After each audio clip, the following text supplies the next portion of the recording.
শেষ নিঃশ্বাস পর্যন্ত চেষ্টা করা উচিত, হয় লক্ষ্য অর্জিত হবে বা অভিজ্ঞতা। হতাশাবাদীরা সবসময় তারা প্রতিটি সুযোগে অসুবিধা দেখেন, আর আশাবাদী সবসময় তারা প্রতিটি অসুবিধাতেই সুযোগ দেখেন। আপনি যদি জীবনে রিস্ক নিতে অপছন্দ করেন, তাহলে আপনি স্বাভাবিক জীবনযাপন করতে শিখুন। তুমি যেখানে বর্তমানে দাঁড়িয়ে আছো সেখান থেকেই শুরু করো। তোমার যেইটুকু আছে তাই ব্যবহার করো, আর যেইটুকু পারো সেটাই করো। শুধুমাত্র তুমি তোমার জীবনকে পরিবর্তন করতে পারবে। তুমি ব্যতীত অন্য কেউ তোমার জীবন পরিবর্তন করতে পারবে না। তোমার যদি স্বপ্ন দেখার সামর্থ্য থাকে, তাহলে তুমি তা বাস্তবায়ন করার যোগ্যতা অবশ্যই রাখো। অসৎ মানুষ কাউকে কখনো সৎ মনে করে না, সবাইকে সে তার নিজের মতো ভাবে। সম্মানহীন মানুষদের সম্মান করা ও সম্মানী মানুষদের অপমান করা দুটোই একই প্রকার দোষের। তোমরা কাপড়নতা ত্যাগ করো, নয়তোবা তোমার আপন মানুষগুলো তোমার জন্য লজ্জিত হবে এবং আপন মানুষ তোমাকে ঘৃণা করবে।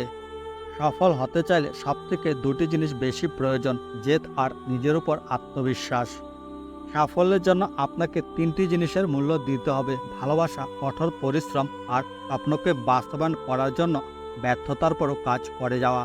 আপনি সফল হলে আপনার ছেঁড়া জামাটাও ইতিহাস, আর আপনি ব্যর্থ হলে আপনার স্যুট প্যান্ট পরাটাও উপহাস।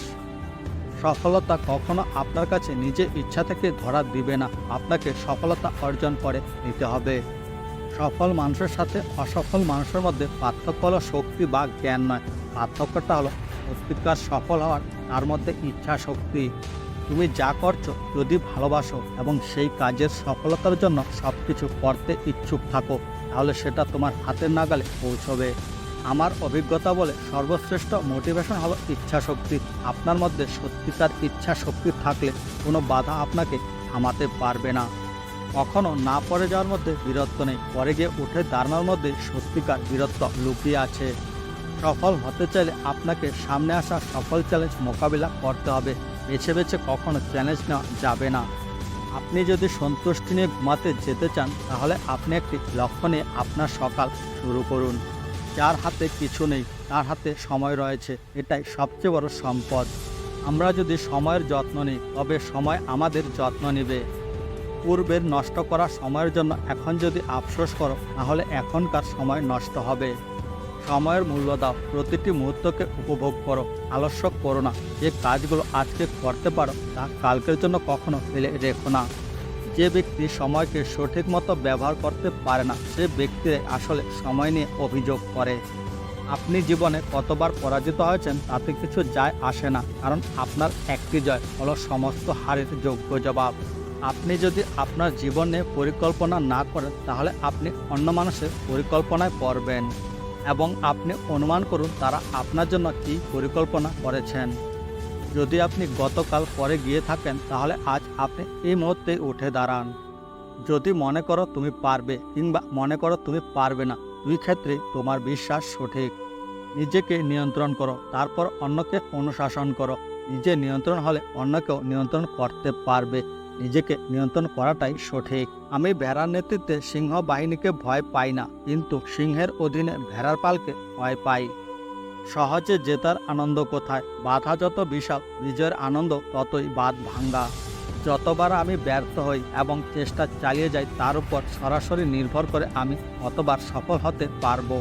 মেধা থাকলে তাকে মেধাবী বলা যায় না। মেধাবী হলো সেই যার মেধা না থাকা সত্ত্বেও চেষ্টা দিয়ে নিজেকে এগিয়ে নিয়ে যায়।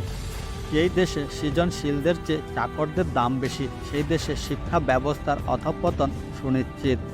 পৃথিবীতে কোনো মেয়ে 6টা গাড়ির মালিক ছেড়ে সিক্স প্যাকওয়ালা ছেলেদের সাথে যাবে না। তাই জিমে যাও বন্ধ করে কাজে যাও। নিজের থেকে বড় কিছু তৈরি করার জন্য আপনার মধ্যে সব ক্ষমতাই রয়েছে। কখনো হাল ছেড়ে দিও না। এখনকার এই দাঁতে দাঁত চেপে করা কষ্টগুলো তোমাকে বিজয়ের খেতাব এনে দেবে সারা জীবনের জন্য। মনোবল মানুষকে মৃত্যুর পথ থেকেও ফিরে আনতে পারে। সুতরাং যার যত মনোবল বেশি, তার ব্যর্থ হওয়ার সম্ভাবনা তত কম।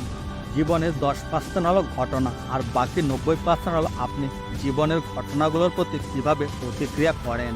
যারা পরিশ্রমী তাদের জন্য কোনো কিছু জয় করা অসাধ্য নয়। শিক্ষিত কোনো ব্যক্তির জন্য কোনো দেশই বিদেশ নয়। মিষ্টিভাষীদের কোনো শত্রু হয় না। ভিডিওটি ভালো লাগলে লাইক, শেয়ার, কমেন্ট করতে একদমই ভুলবেন না এবং আপনারা সবাই ভালো থাকবেন।